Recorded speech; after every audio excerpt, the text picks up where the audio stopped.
Hey guys, how's it going? Today I wanted to give you a quick video on how to find the true range. The true range and the average true range is a good indicator on the market volatility. So as you can see, these are the calculations for the average true range. Essentially it's 3 calculations and then we want to find the maximum value. So let's get started. First, we want to import the libraries that we'll be using. And for today, we'll just be using Pandas for our calculations. Once we have our Pandas library imported, we want to import a dataset into our data frame. Once we have our data frame, we can start creating our function. So this function we'll be creating for the true range would be taking in the data frame, and also we'll be requiring a period, and by default we'll be using 14. So for the first calculation, we want to make a column for finding out the current high, take away the current low.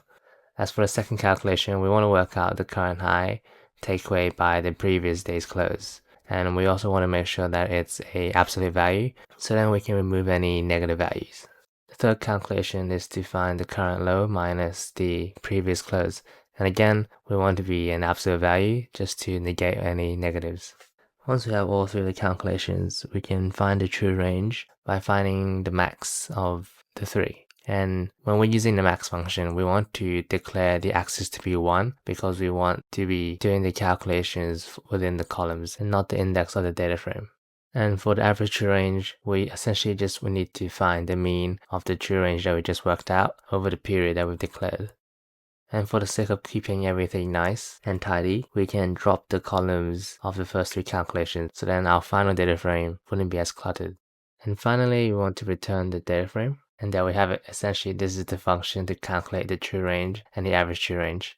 So then we just want to call the function to calculate in 2 new columns. So we call the script, and there you have it. We can see that true range and the average true range has been successfully added into our data frame. So yeah, this is how you can calculate the true range and the average true range using Pandas. Hopefully this video can help you in creating your own strategies. Thanks for watching.